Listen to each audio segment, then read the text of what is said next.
নমস্কাৰ মই মজিদ বন্ধুসকল বলগতে চাওক আজি সন্ধিয়াৰ 7টা গুৰুত্বপূৰ্ণ খবৰ। প্ৰথমটো খবৰ ঘোষণা কৰা হ'ল পঞ্চায়ত নিৰ্বাচনৰ ফলাফল আৰু এইবাৰ পঞ্চায়ত নিৰ্বাচনত বিজেপিৰ ধুমুহা উচন হ'ল কংগ্ৰেছ। উজনি নামনি সকলোতে বিজেপিৰ জয় জয়কাৰ। বিধানসভা নিৰ্বাচনৰ পূৰ্বে বেকফুটত পৰিণত কংগ্ৰেছ। পঞ্চায়ত নিৰ্বাচনত বিজেপিৰ ধুমুহা উচন হ'ল কংগ্ৰেছ। উজনি নামনি সকলোতে বিজেপিৰ জয় জয়কাৰ। বিধানসভা নিৰ্বাচনৰ পূৰ্বে বেকফুটত পৰিণত কংগ্ৰেছ। ৰাইজৰ দল আৰু জাতীয় পৰিষদৰ শোচনীয় পৰাজয়। ৰাজ্যৰ 397খন জিলা পৰিষদৰ 304খনে বিজেপি মিত্ৰজোঁটৰ দখলত। উজনি অসমত 167টা জিলা পৰিষদৰ 161খন বিজেপিৰ দখলত। কংগ্ৰেছে লাভ কৰে মাত্ৰ 4খন আসন। মধ্য অসমৰ 51টা জিলা পৰিষদৰ 31খন বিজেপিৰ দখলত। কংগ্ৰেছে লাভ কৰে মাত্ৰ 19খন আসন। উজনি অসমৰ 798টা আঞ্চলিক পঞ্চায়তৰ 609টা বিজেপিৰ দখলত। আনহাতে কংগ্ৰেছে লাভ কৰে মাত্ৰ 40খন আসন।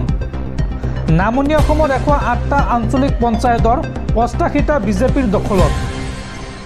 কংগ্ৰেছে লাভ কৰে মাত্ৰ 11খন আসন আৰু বৰাক উপত্যকাৰ 49টা জিলা পৰিষদৰ 29টা বিজেপিৰ দখলত। কংগ্ৰেছে লাভ কৰে মাত্ৰ 15খন আসন আৰু এইদৰে পঞ্চায়ত নিৰ্বাচনত দেখিবলৈ পোৱা গৈছে বিজেপিৰ জয় জয়কাৰ। পৰৱৰ্তী খবৰ ভাৰত পাকিস্তানৰ যুদ্ধক লৈ ডাঙৰ খবৰ। ভাৰতে চলোৱা অপাৰেশ্যন সিন্দুৰত মৃত্যু হৈছে 100গৰাকী পাকিস্তানী সন্ত্ৰাসবাদীৰ।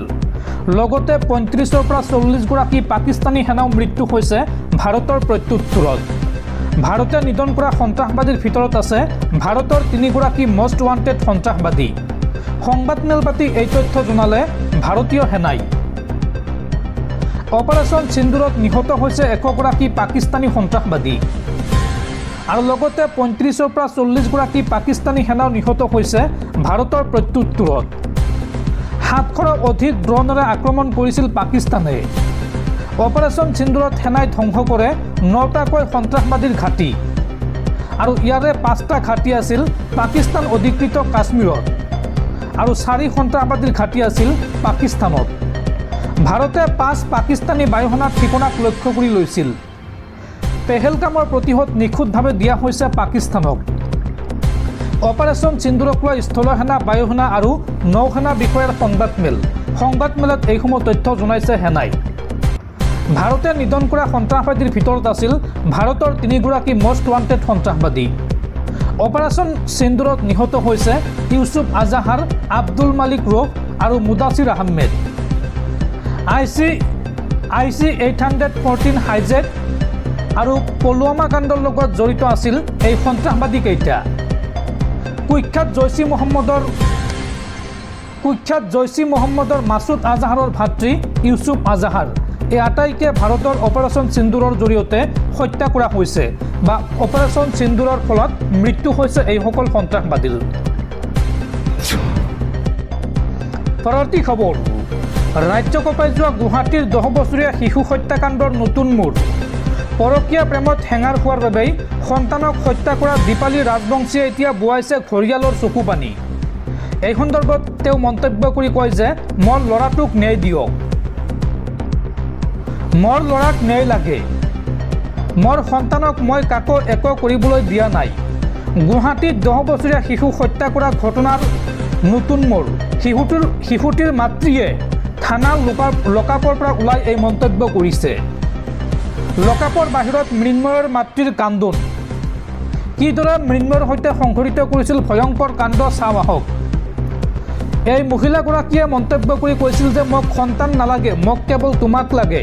পৰকীয়া প্ৰেমিকক এই মন্তব্য কৰিছিল মহিলাগৰাকীয়ে। মোৰ বাবে তুমিহে মেইন, তাক শেষ কৰি পেলোৱা, অৰ্থাৎ নিজৰ সন্তানক শেষ কৰি পেলোৱাৰ নিৰ্দেশ দিছিল এইগৰাকী মহিলাই পৰকীয়া প্ৰেমিকক। আৰু দীপালীৰ নিৰ্দেশতে অবৈধ প্ৰেমিক জিতুমণিয়ে প্ৰাণ লৈছিল কণমানি মৃন্ময়ৰ। এই ভয়ংকৰ অভিযোগ উত্থাপন হৈছে এই মহিলাগৰাকীৰ বিৰুদ্ধে আৰু এই মহিলাগৰাকী এতিয়া ন্যায় বিচাৰি কান্দিছে। দৰ্শকসকল আৰু বহুতো গুৰুত্বপূৰ্ণ খবৰ আছে।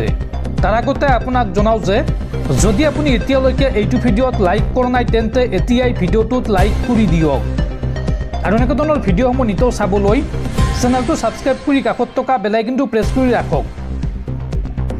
পৰৱৰ্তী খবৰ 2026 বিধানসভা নিৰ্বাচনৰ পূৰ্বে মন্ত্ৰী ৰঞ্জিত কুমাৰ দাসৰ ভেটিত কঁপনি। মন্ত্ৰী ৰঞ্জিত কুমাৰ দাসৰ সমষ্টিত বিজেপিত মক্ষম আঘাত। 4 নং মধ্য বজালী জিলা পৰিষদত পৰাস্ত বিজেপি, জয়ী হল নিৰ্দলীয় প্ৰাৰ্থী। বিজেপি মন্ত্ৰীৰ ভেটিত কঁপনি। ৰঞ্জিত কুমাৰ দাসৰ সমষ্টিত বিজেপিত মক্ষম আঘাত। 4 নং মধ্য বজালী জিলা পৰিষদত পৰাস্ত হল বিজেপি। নিৰ্দলীয় প্ৰাৰ্থী দিলীপ বৰুৱাই মাৰিলে শেষ হাঁহি। প্ৰাৰ্থী বাছনি ভুলৰ বাবে বজালী বিজেপিয়ে হেৰুৱালে নেকি আসনখন। বিজেপি প্ৰাৰ্থী ৰঞ্জিত হালক পৰাস্ত কৰি দিলীপ বৰুৱাৰ জয়।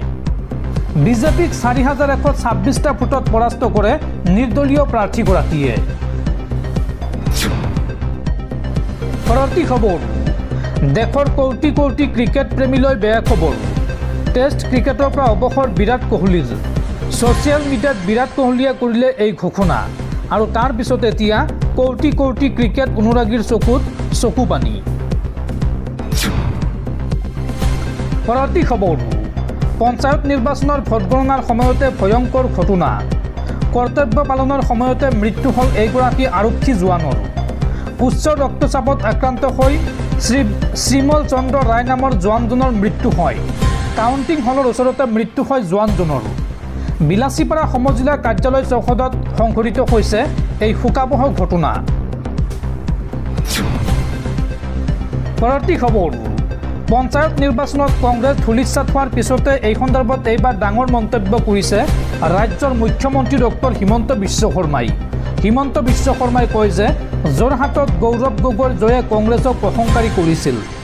যোৰহাটৰ পৰাই কংগ্ৰেছৰ পতন আৰম্ভ হৈ গ'ল। আমি কেতিয়াও অহংকাৰী হ'ব নাপায়। এই মন্তব্য মুখ্যমন্ত্ৰী হিমন্ত বিশ্ব শৰ্মাৰ। হিমন্ত বিশ্ব শৰ্মাই লগতে কয় যে গৌৰৱ গগৈ ফিল্ডত ৰাজনীতি কৰা মানুহেই নহয়। পৰৱৰ্তী খবৰ ভাৰত পাকিস্তানৰ যুদ্ধবিৰতিক লৈ বেলুচিস্তান লিবাৰেশ্যন আৰ্মি চমুকৈ BLAৰ প্ৰতিক্ৰিয়া। পাকিস্তানক বিশ্বাস নকৰিবলৈ সকিয়নি BLAৰ। পাকিস্তানৰ যুদ্ধবিৰতিৰ আহ্বানক বিশ্বাস নকৰিবলৈ সকিয়নি। এয়া পাকিস্তানৰ এক ৰণনীতি আৰু ষড়যন্ত্ৰ আখ্যা BLAৰ। পৰৱৰ্তী খবৰ দেশত পুনৰ সংঘটিত হৈছে আন এক ভয়ংকৰ পথ দুৰ্ঘটনা আৰু এই ভয়ংকৰ পথ দুৰ্ঘটনাত মৃত্যু হৈছে 14জনকৈ লোকৰ। লগতে আহত হৈছে 30জনতকৈও অধিক। ছত্তীশগড়ত সংঘটিত হৈছে এই শোকাবহ পথ দুৰ্ঘটনা। 11 এপ্ৰিলৰ নিশা প্ৰায় 12:15 ছত্তীশগড়ৰ ৰাজধানী ৰায়পুৰ বালদা বজাৰ সংলগ্ন মূল পথত সংঘটিত হয় ভয়ংকৰ পথ দুৰ্ঘটনা।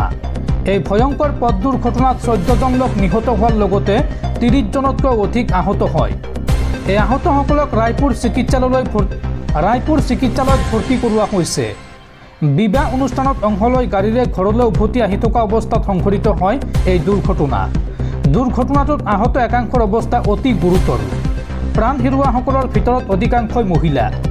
তথ্য অনুসৰি খড়গাঁৱৰ সমীপত সন্মুখৰ পৰা আহি থকা এখন তীব্ৰবেগী ট্ৰেইলাৰে ভুক্তভোগীসকলৰ বাহনখনক জোৰেৰে খুন্দা মাৰে আৰু এই সংঘৰ্ষ ইমানেই ভয়াৱহ আছিল যে বাহনখনত থকা বহু লোকৰ থিতাতে প্ৰাণহানি হয় আৰু এইসকলৰ ভিতৰত 4টা শিশু আছে। দুৰ্ঘটনা সংঘটিত হোৱাৰ সময়ত বাহনখনত 50জনতকৈ অধিক লোক আছিল। দুৰ্ঘটনা সংঘটিত হোৱাৰ পিছত সেই স্থানত চিঞৰ বাখৰ লাগে। ঘটনাস্থলীত আৰক্ষী উপস্থিত হৈ আবদ্ধসকলক স্থানীয় লোকৰ সহায়ত উদ্ধাৰ কৰা হয়। আহতসকলক ততাতৈয়াকৈ খাৰোৰা সামূহিক স্বাস্থ্য কেন্দ্ৰ আৰু ৰায়পুৰ চিকিৎসা মহাবিদ্যালয়লৈ প্ৰেৰণ কৰা হয়। একাংশৰ অৱস্থা বৰ্তমান সংকটজনক হৈ আছে আৰু ইতিমধ্যে আৰক্ষীয়ে এই ঘটনাৰ উচিত তদন্ত অব্যাহত ৰাখিছে।